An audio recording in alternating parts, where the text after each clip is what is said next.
एक बार की बात है, एक लड़की थी जिसका नाम सारिका था। सारिका 15 साल की लड़की है जो छुट्टियों में अपने गांव दादा दादी के घर घूमने जाती है। सारिका जब अपने दादी के घर पहुंचती है तो उसके दादा दादी अपनी पोती से मिलकर बहुत खुश होते हैं। पर ये बात किसी को नहीं पता थी कि जल्दी ही इनकी इस खुशी पर ग्रहण लगने वाला है। सारिका का कुछ दिन तो उसके गांव में बहुत अच्छे से बीता। फिर एक दिन सारिका अपने सहेलियों के साथ गांव के बगीचे में खेल रही थी। सारिका खेलते खेलते आम के पेड़ को देखती है।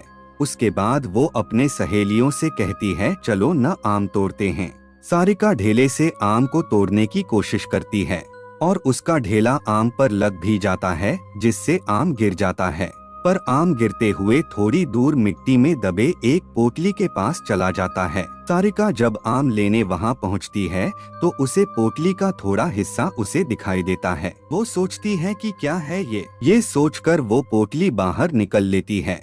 उस पोटली को खोलकर देखती है तो उसे उसमें कंगन मिलते हैं जो बहुत पुराने दिख रहे होते हैं। सारिका को तो पता भी नहीं था कि ये कंगन उसकी जिंदगी का सबसे भयानक हिस्सा बनने वाला है। वो कंगन उसे अपने और आकर्षित कर लेता है, जिसकी वजह से वो उस कंगन में अपने घर लेकर चली आती है।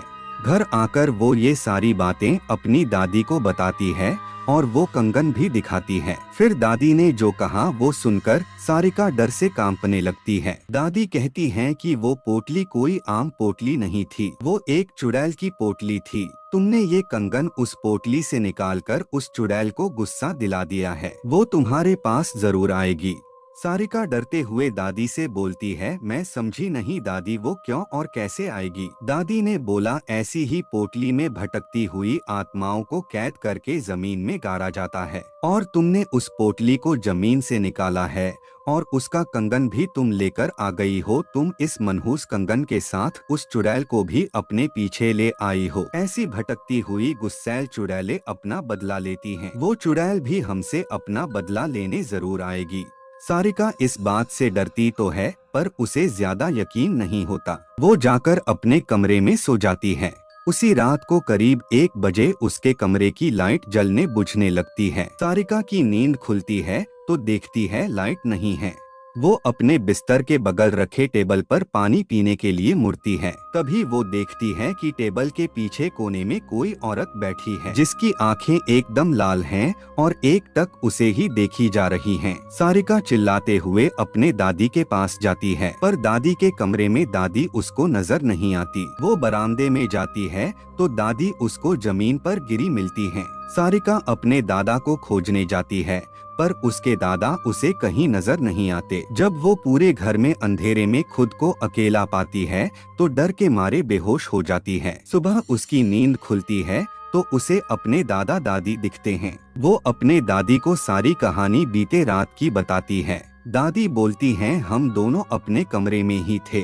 दादी सब समझ गई। उन्होंने बोला, ये सब उस चुड़ैल का किया है। वो कंगन उस पोटली में वापस रखना होगा वरना वो यहाँ से नहीं जाएगी। सारिका बोलती है, चलो न दादी, अभी कंगन रखाते हैं। दादी बोलती है, नहीं, उस चुड़ैल से पीछा छुड़ाना है तो तुम्हें अकेले ही, वो भी रात में जाकर उस कंगन को वहाँ रखना होगा क्योंकि वो तुम्हारे पीछे है। सारिका हिम्मत करके कहती है, ठीक है मैं जाऊंगी। दादी ने बोला, ये सब वो चुड़ैल इतनी आसानी से नहीं करनी देगी, इसलिए दादी ने उसे रात में जाने से पहले एक मंत्रों से युक्त ताबीज उसके हाथ पर बांध देती हैं। अब सारिका रात होने के बाद अकेले बगीचे की तरफ निकलती है। थोड़ी देर बाद उसे किसी के रोने की आवाज सुनाई देती है। पर दादी ने कहा था, वो चुड़ैल तुम्हें अपनी तरह आकर्षित करेगी, तुम उसकी तरफ ध्यान मत देना वरना वो तुझे अपने कब्जे में कर लेगी। एक बार उसने तुम्हें अपने कब्जे में कर लिए तो फिर कोई कुछ नहीं कर पाएगा, वो तुम्हें मार भी सकती है। सारिका इस बात का ध्यान रखते हुए ईयरफोन लगा लेती है